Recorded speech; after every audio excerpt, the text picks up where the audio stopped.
Assalamualaikum. Waalaikumsalam warahmatullahi wabarakatuh. Guys, ketemu lagi kita, Bang. Ketemu lagi. Jelang MotoGP San Marino 2022. 2022. Tapi yang menarik, Bang, di antara banyaknya berita gitu ya. Ini nih, Bang. Yang akhirnya pengumuman dari berapa, Bang? Empat pembalap ya? 4 pembalap. 4 pembalap yang akhirnya mengisi dan hampir melengkapi susunan line up MotoGP 2023. Sisa 4 pembalap lagi. Sisa 4 pembalap lagi. Betul. Di berapa tim? 2 tim, 3 tim? Ada 1, 2, 3 tim lah. Iya. Nah, Bang, kita akan bicara dari mana, Bang? Enak. Yang duluan aja ya. Duluan aja nih yang Bastian ini. Bastian ini ya. Karena kita ngarepnya sempet, wah kayaknya ada tambahan Ronde nih di San Marino. Ternyata diputuskan Enea Bastian ini jadi tandem Francesco Bagnaia di 2023. Oke. Yang gue pengen tahu nih, Bang. Apa nih? Kenapa akhirnya Enea Bastian ini yang dipilih oleh Ducati Corse, bukannya Jorge Martin? Sebenarnya ya kalau saya melihat kemarin itu baik-baiknya Paolo Ciabatti memberikan kesempatan kepada Jorge Martin. Baik-baiknya Paolo Paolo Ciabatti Ciabatti kepada Jorge Martin. Martin. Apa baiknya, Bang? Ya, karena kalau kita melihat Enea Bastian ini sebenarnya dengan kemarin dia tampil di paruh musim pertama dengan motor Decimo 2021 langsung menang, bahkan mencetak 3 kali kemenangan. Kemudian agak sedikit merasa tidak fair kalau harus membandingkan Jorge Martin di awal-awal musim karena Jorge Martin agak sedikit kesulitan. Terseok-seok ya di awalnya, Bang. Itu pertama. Kedua juga dengan motor Desmo 2022 ternyata tidak begitu mulus dan ini terjadi juga kepada Francesco Bagnaia, kepada Jack Miller, kepada Johan Zarco. Alih-alih mungkin untuk melihat motivasi semangatnya, maka dikasih istilahnya babak tambahan atau kalau bola tuh added time gitu. Harapannya itu bisa membuat performa lebih seru lagi. Ternyata nyaris seru tuh kemarin di Inggris dan kemudian kemarin terakhir di Austria. Sayangnya ya lagi-lagi keberuntungan belum berpihak kepada Jorge Martin karena setelah kemarin dia tampil cukup epic, sempat berduel memperebutkan posisi pertama, ambil kedua, pas direbut posisi ketiga juga terjatuh, harus finish di 10 besar. Ini akhirnya menyimpulkan dan memutuskan pihak Ducati Corse untuk akhirnya ya sudah bahwa faktanya Enea Bastian ini ya secara prestasi Enea Bastian jauh lebih baik. Kedua juga kemarin kan bikin bumbu manis dengan motor 2021 berhasil pole position. Jadi akhirnya ya meskipun kemarin tanda petik ya sempat melakukan istilah blunder juga, tapi bukan kesalahan murni dari Enea Bastian ini, tapi namanya teknis karena ya kalau istilahnya itu peleknya peang sehingga bannya kehilangan tekanan dan tidak bisa melanjutkan balapan. Itu meresmikan Enea Bastian ini menjadi tandem Francesco Bagnaia. Oke, tapi gini, Bang. Iya. Ini kalau kita bicara tentang tadi Bang Joni sebutkan GP21 ya. Iya. Sementara Jorge Martin di GP22. Betul. Dan terseok-seok layaknya Bagnaia yang juga pakai GP22. Betul. Kalau ya gue nggak tahu ya, mungkin teman-teman juga banyak yang berpikiran seperti itu. Dengan motor yang beda, GP21 dengan GP22, ya kita ketahui sendiri bahwa GP21 ini ibaratnya motor yang sudah ya mendekati sempurna lah. Betul. Bahkan Pecco Bagnaia pun di awal-awal pengennya tetap GP21 gitu, bukan pakai GP22 gitu kan. Nah sementara dengan GP22 di mana Jorge Martin memakai motor tersebut, ya efeknya juga sama lah ya kayak Bagnaia, terseok-seok gitu kan. Ketika dibandingkan GP21-22, ini menjadi adil apa enggak sih? Ya sebenarnya faktanya satu sisi mungkin ini kita lihat dari dua sisi kacamata ya. Kalau dari Enea Bastian ini mungkin tidak adil karena ini motor yang terbaru. Pasti Enea Bastian juga berharap dapat motor paling baru. Sementara buat Jorge Martin, faktanya nih kalau kita melihat bahwa motor 2022 ini belum sempurna dikembangkan. Tanda petik apa? Karena setelah kemarin awal musim tes di Malaysia hasilnya cukup memuaskan, bagaimana 2022 mampu mengimbangi top speednya 21, tapi kemudian pada saat ke Mandalika yang kemudian muncul problematika aspalnya bermasalah. Ini sehingga yang seharusnya settingan sudah fix dengan kondisi yang ada ini berubah total. Ini yang akhirnya membuat sekuen dari pengembangan Desmos edisi 22 agak sedikit tertahan. Buktinya setelah kemudian paruh musim pertama kan ada perkenalan baru yang Aerovering Stegosaurus itu baru GP22 mampu bisa bersaing lebih baik, padahal ya banyak dikeluhkan bahwa Pecco Bagnaia mengatakan memang secara top speed ya masih jauh lebih dikdaya 2021 ketimbang 2022, tapi di sisi lain kemampuan manuver, stabilitas di tikungan itu memang lebih baik di GP 2022. Mungkin tak pelak nih kalau mamanya ya dengan sekarang sudah bergabung tahun depan di tim pabrikan, Enea Bastianini ini mungkin akan segera sedikit perlahan switching ke 2022 demi di tahun 2023 udah paham dengan pengembangan motor baru Desmos ini seperti apa. Jadi kalau saya melihat ini lihat dari Enea Bastianini dia nggak fair kok, gue nggak dapet 2022. Di sisi Jorge Martin sebenarnya sialan ini motor 2021 sih udah tidak perlu apa-apa lagi. Itu bang. Ya itu mungkin kalau fair-fairan kata ya kalau mamanya cuma kan persoalannya kontrak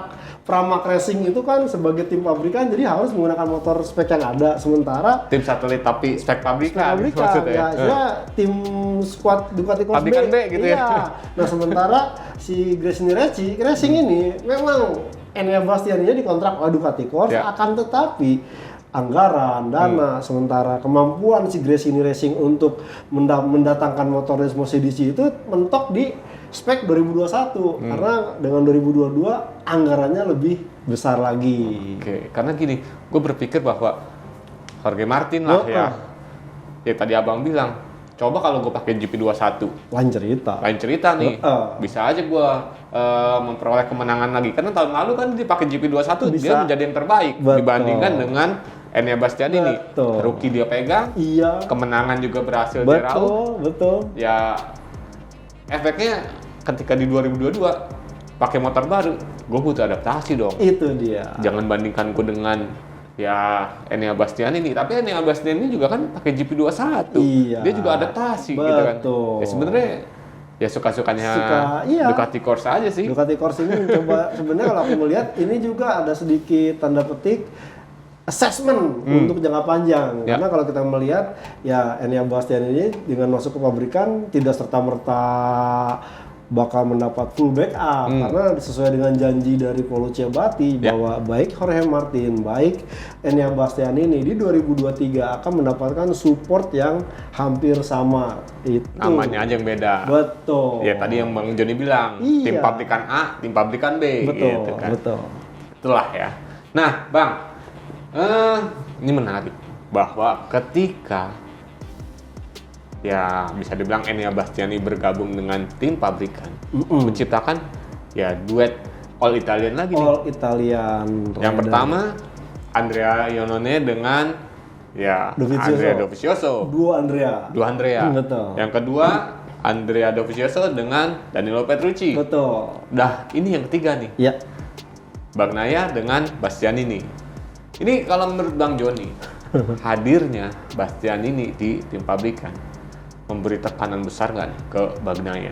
Jadi sebenarnya idealnya nih kalau pemainnya tim skuad Italia emang bagusnya ada duo pembalap Italian sehingga benar-benar nasionalisme Italianya keluar. Cuman kalau kita melihat tadi sempat disebutkan bagaimana di 2016 duet Andrea Iannone dengan Dovizioso malah ribut sendiri internal. Kemudian Petrucci dengan Dovizioso juga ribut sendiri yang sampai Petrucci rebutan di Mugello.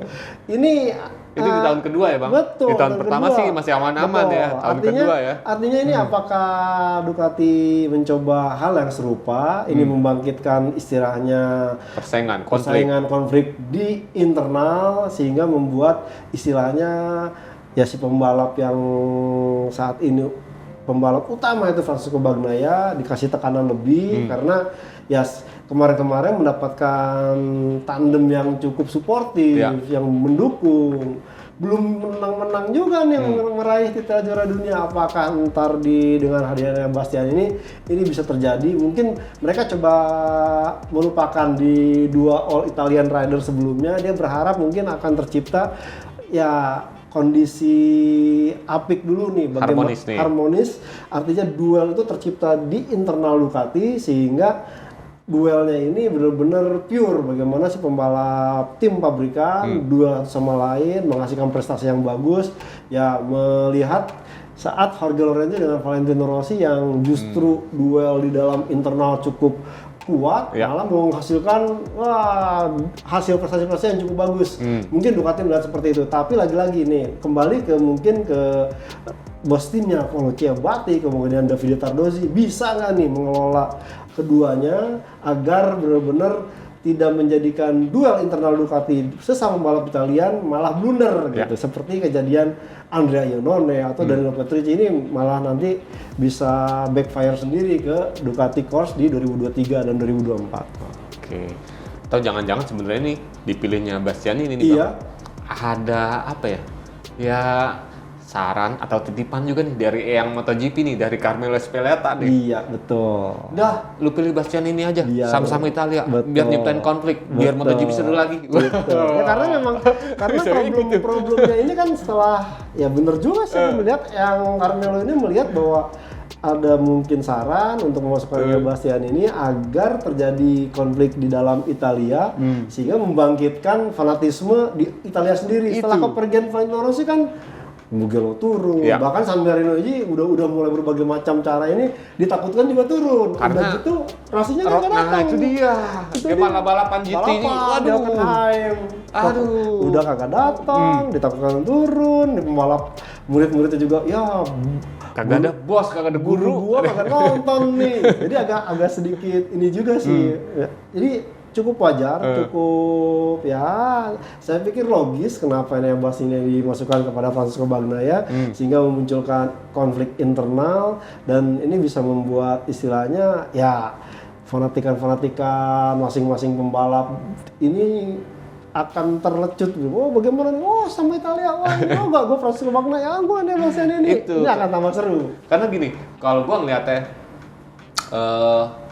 ya kita lihat Giribiola Bang. Iya, Giribiola. Alberto Giribiola. Iya. Ini mantan kru chiefnya Andrea Dovizioso. Akhirnya dia balik lagi nih ke tim pabrikan. Betul. Dia udah tahu bagaimana atmosfer di tim pabrikan. Itu dia. Dan bagaimana ketika dia berhadapan dengan ya motor baru, riset, pengembangan. Betul. Nah, ini dengan terbiasanya Giribiola, ini akan memberikan efek stimulus juga ke si modal tambahan Bastianini nih Bang. Buat the base, iya. Ya kita nggak menutup kemungkinan bahwa kru chiefnya Bagnaia ini juga memang udah orang yang mateng di tim pabrikan gitu. Tapi dengan hadirnya Giribiola, jadi nggak cuma pembalapnya tapi kru chiefnya juga nih. Sudah bisa tahu, tenang, kalem-kalem, gue udah pernah nih. Itu dia. Kayak gini. Ini menciptakan konflik yang seru juga nih Bang akhirnya nih Bang. Betul. Nah menurut teman-teman gimana nih di 2023?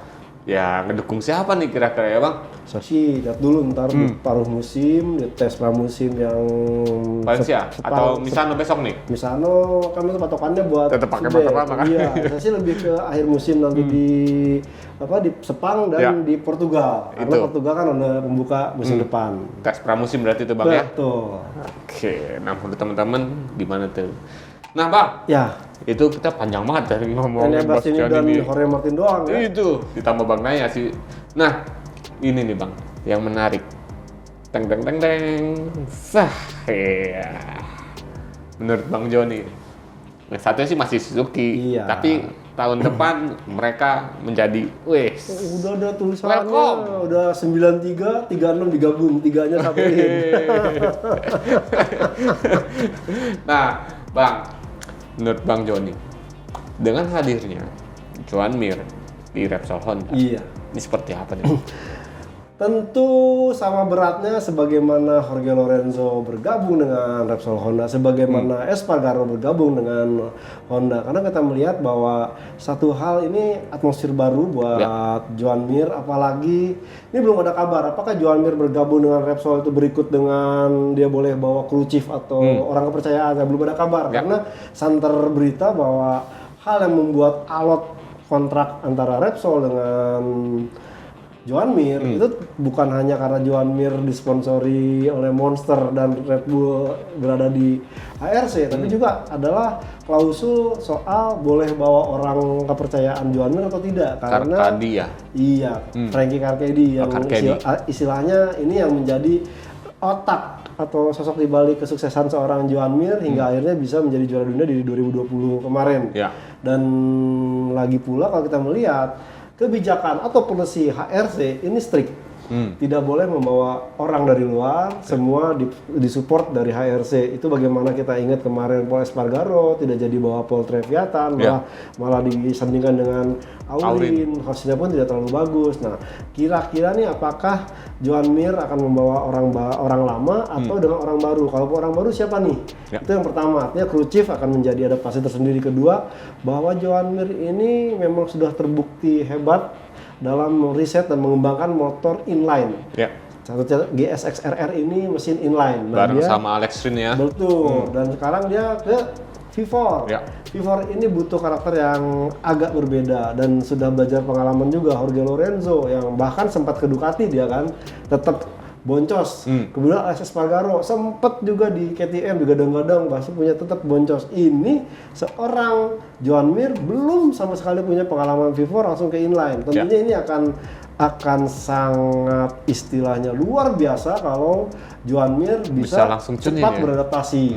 Itu yang kedua. Dan yang ketiga adalah tentunya ini yang dilawan adalah seorang Marc Marquez. Tentu Marc Marquez akan lebih punya banyak kuasa karena ya Joan Mir orang baru pasti lihat dulu atmosfer seperti apa. Oh mungkin baru dikasih data settingannya seperti apa, dan saya yakin juga data settingannya belum akan full karena akan melihat dulu feedback dari seorang Joan Mir. Jadi saya rasa momen yang penting buat Joan Mir nanti adalah di tes pramusim. Harapannya sih bisa langsung cepat beradaptasi dan istilahnya mematahkan mitos juga. Ini pasti orang juga berharap, oh gila Joan Mir ke HRC bisa nggak nih? Selama ini kan yang kemarin-kemarin baru aja susah mengalahkan seorang dominasi Marc Marquez. Bahkan seorang pembalap inline langsung ke V4 tuh pasti berantakan. Yang V4 aja keteteran, ini yang ini. Jadi benar-benar akan menjadi pertanyaan besar dan harus dijawab oleh seorang Joan Mir, dan jawaban itu saya lihat akan bisa ditunjukkan nanti di tes pramusim. Oke. Karena gini, kalau kita tadi bicara tentang tim Ducati pabrikan, itu all Italian. Betul. Maka di Repsol ini nih, ini Spanyol. All apa? All Spaniard. All Spaniard. Jadi ya ciri khasnya Repsol ya Bang. Betul. Sejak ya 2013 nih. Ya 2013 ketika betul. Dari Pedrosa bergabung. Dan Pedrosa disandingkan dengan Marc Marquez. Betul. Setelah itu Lorenzo. Terus Paul Espargaro. Belum. Adanya dulu. Alex Espargaro. Alex Marquez. Espargaro. Alex Marquez. Baru sekarang Joan Mir. Betul. Ini memang kayak Repsol emang membuat iklim menjadi all Spaniard team, baik itu pembalapnya, baik itu sponsornya. Tapi ya ini nih yang menjadi pertanyaan nih Bang. Apakah pembalap kedua di Repsol Honda ini seolah-olah menjadi tumbal nih? Betul. Menjadi tumbal bagi Marc Marquez. Dan sayangnya lagi para jurnalis tidak bisa menanyakan langsung kepada Joan Mir atau memberikan selamat langsung karena Joan Mirnya absen di MotoGP San Marino 2022. Makanya belum ada statement sih Bang. Betul, cuman bilang pengumuman saya akhirnya bergabung dengan ini, akhirnya pecah telur juga. Itu. Dan ya walaupun disebutkan bahwa kontraknya ini 2 tahun. 2 tahun. Jadi sampai 2024. Betul. Di mana Marc Marquez sebenarnya juga masih menuntut nih. Kontrak gue kayak gimana nih? Padahal kontraknya masih panjang sampai 2024, tapi dia udah nanyain lagi nih Bang. Betul. Ini kontrak gue gimana nih? Kemarin kan gue bisa dibilang 2 tahun kemarin kagak balapan nih. Setahun absen, setahun ya kayak begini gitu. Nah, ini gimana nih gitu. Tapi ya gue sih berharap nih Bang bahwa Joan Mir ya dia selaku juara dunia 2 kali 2020 dan 2017 Moto3. Untuk di Moto3. Nah ini ya justru membuat konflik tersendiri nih. Betul. Di Repsol Honda. Betul. Bahwa ya gue datang nih bukan cuma jadi istilahnya menu tambahan, tapi gue datang nih memang untuk bisa berduel langsung dengan seorang Marc Marquez. Masih muda. Betul. Baru juga nikah kemarin. Iya. Jadi sekaligus jadi menjawab. Jadi memang gagal di 2019 karena waktu itu dia kan sempat masuk daftar untuk menjadi pembalap Repsol Honda, tapi istilahnya diselak oleh Jorge Lorenzo yang nelfon langsung ke Alberto Puig. Akhirnya kesampaian juga meskipun harus menunggu beberapa tahun, 2019, 20, 21, 22, 3 tahun lamanya akhirnya baru bisa meminang Joan Mir. Karena sebelumnya Livio Suppo udah ngincer banget. Betul, dari awal ya, udah ngincer banget Joan Mir untuk ditandemkan oleh dengan Marc Marquez. Tapi Shuhei Nakamoto yang keburu mundur, dia terus kesingkirin, akhirnya dia memutuskan untuk mundur sendiri. Gitu. Ya berharap lah guys bahwa Joan Mir akan menjadi tandem yang benar-benar tandemnya Marc Marquez. Betul. Bukan hanya sekadar pengisi pembalap keduanya di Repsol Honda. Iya, kalau pembalap kedua mah gampang aja udah pakai aja Test Rider, gak usah Stefan Bradl lagi aja udah pakai. Betul, sekalian dapat input masukan untuk pengembangan motor tahun berikutnya. Atau kalau mau bikin sedikit heboh, tarik lagi aja dibarengin. Balap Jepang bang. Jadi kayak balik ke era-era tahun 2000 awal. Betul. Ya enggak, ada Harada. Iya. Wah, ada banyak lah. Balap Jepang betul. Jadi seolah-olah ya naik lagi nih persaingan di era-era tahun 2000-an awal gitu kan. Siap. Nah, tadi kita bicara tentang Joan Mir. Selamat ya Joan Mir ya, jadi gabung sama Repsol Honda. Sekarang salah tuh. Set. Nah, ini nih bang, yang nggak kalah menarik setelah beberapa jam pengumuman Joan Mir, diumumkan nih Miguel Oliveira dan juga Raul Fernandez bergabung di RNF Aprilia Racing. Itu, bang. Ya. Nih, gue pengen tahu nih pendapat lo, terutama untuk Oliveira dulu deh. Iya. Oliveira dia ditawarkan untuk menjadi pembalap pabrikan, tapi untuk gas. Iya. Dan itu dia tolak bang. Betul. Padahal kontraknya 3 tahun loh. Setuju. Ditawarkan, tapi ditolak sama dia. Kenapa bang? Dia akhirnya lebih memilih Aprilia.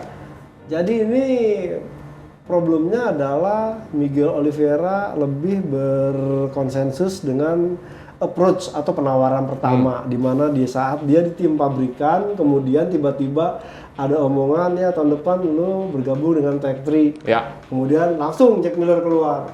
Ini kan benar-benar istilahnya kayak seolah-olah ditendang ya bang? Betul, secara performa ya kalau hitung-hitungan hasil performa Miguel Oliveira dibandingkan dengan Brad Binder, mestinya jauh lebih baik dari Miguel Oliveira. Setuju bang. Miguel Oliveira bagaimana dia sabar di tim satelit dulu, kemudian malah menang di tim satelit. Artinya dia punya banyak istilahnya yang bisa diperas sebenarnya oleh KTM pabrikan, tapi KTM pabrikan malah memilih Binder dengan Jack Miller. Nah bahkan itu sebabnya kemudian Oliveira dan juga bapaknya itu langsung mendatangi Ducati Corse ke Gresini. Itu sebenarnya udah efek sakit hati bang? Efek sakit hati, dan itu sudah mulai ada omongan, tapi ternyata ya mungkin feedbacknya atau proposalnya waktu itu kan si KTM belum mau mengeluarkan keputusan, karena waktu itu Oliveira bilang nih, gue jadi nggak ke sini. Waduh, lu jangan nanya sama gue, kalau maunya gue sih udah ada omongan verbal, udah ada pendekatan negosiasi. Tapi ini kan tergantung kepada pit buyer sebagai motorsport, mereka harus mengumumkan dulu bagaimana kondisinya, baru saya bisa pergerakan. Sampai akhirnya ditelikung oleh Alex Marquez menjadi tandem Fabio Di Giannantonio. Nah, mulailah ada omongan nih, dan santer juga akhirnya Razlan Razali. Ini artinya yang aktif itu bukan, kalau kemarin kan dari pihak Oliveira ke Gresini Racing, ke Ducati Corse untuk nyari. Ini sebaliknya, dari Razlan Razali atau RNF yang aktif ke Miguel Oliveira. Dan bagaimana kita tahu bahwa Razlan Razali begitu confidence-nya bersama tim Aprilia ini, karena konsepnya adalah tim satelit atau RNF Racing ini akan menjadi support tim buat tim pabrikannya. Jadi tadi itu bang, kayak apa? Pramac ya? Betul. Jadi pabrikan B gitu ya? Betul.